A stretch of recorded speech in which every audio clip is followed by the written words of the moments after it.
Okay, so this video is to outline a little bit about how to upload a product, how to add it to a collection, and how to make that collection a store on Shopify. So what I'm talking about when it comes to stores is, of course, these catalogs over here, which are gathered by creating a collection of products to build. So I will just start with an example of the Home Builders Association. When you click on this, it is taking you to a collections page for the Des Moines HBA, right? We have all the products uploaded into here for the offerings that HBA adds. So if you click on the products, you're able to see the different colors that you can get, the different sizes. You can pick which logo that you're trying to do, okay?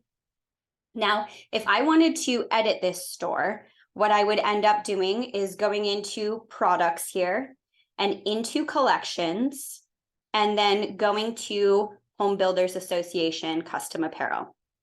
When I click into there, that's where I'm able to upload this logo right here and any specific instructions for this store. So if this is one of the stores where it's going to be picked up somewhere specific, or they have certain care instructions, that's a great place to add it.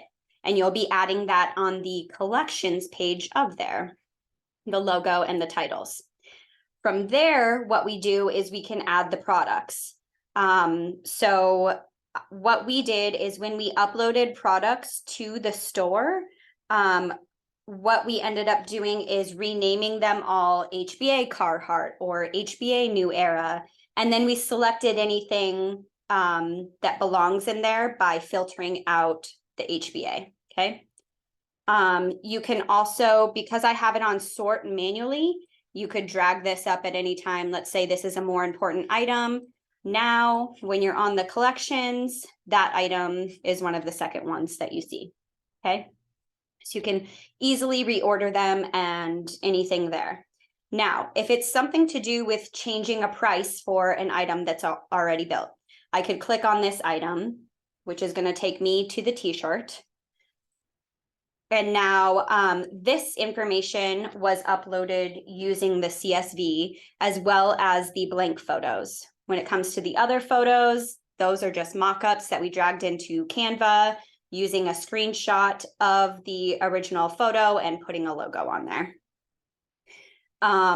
This information was also pulled from the CSV. And then if I wanted to, let's say, change some prices, I could click this so that all 64 different variations will show, and I can go to bulk edit. And this is where I can go and say, okay, I want all of the gray frost to be $28, and I could change them to all be 28. Or I know that these are out of stock, so I'm going to take these out, okay?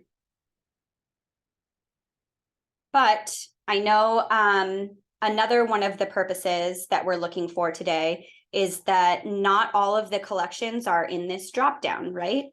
But on the back end, all of the collections are, however, within here. So using Silent Rivers as an example, I am just going to open that one up, okay?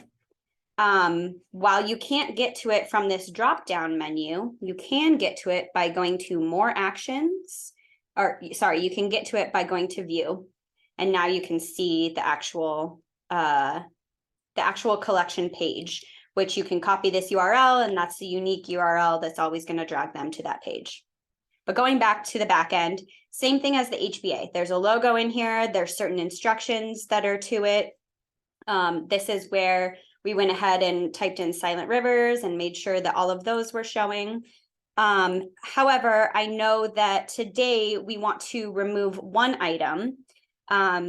So we have a couple of ways of doing this. We could click on this item and then actually delete this item by going to more, by scrolling to the bottom, I think. Scrolling to the bottom and hitting delete product.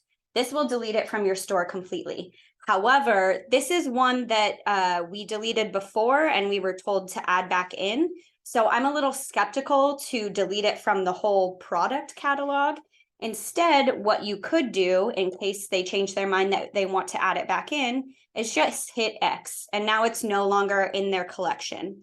If they decide that they want to add it back at some point, then all that you would have to do is type in to here, LW668, I think is the thing. Make sure that it says Silent Rivers, and now it is back in the collection.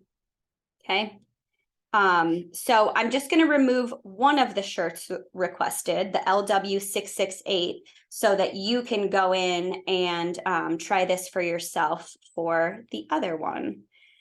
When it comes to actually adding the products, what we ended up doing is, actually, I'm just going to make a separate video for how to upload using the CSV for the Sanmar connection. And that way we can talk a little bit more about how those are uploaded. When it comes to, let's just say, changing a mock-up, what I would do is on this Home Builders Association, let's just say for this shirt in particular, we want to move the logo from here to here. What I would have to do is I would have to select this and delete this file, edit it in Canva and put a new logo on it and upload it back into there. And you can upload by just dragging and dropping over. If you don't want the HBA to show first, you would just drag it there. And that's how you can end up editing an actual item. I'll make another video as well of when you make a collection, how to add it to this catalog tab, because that's just right down here. So this is just how to edit a collection, how to find the different collections, how to reorder, and how to re-upload any of the new thumbnails that you want for new items.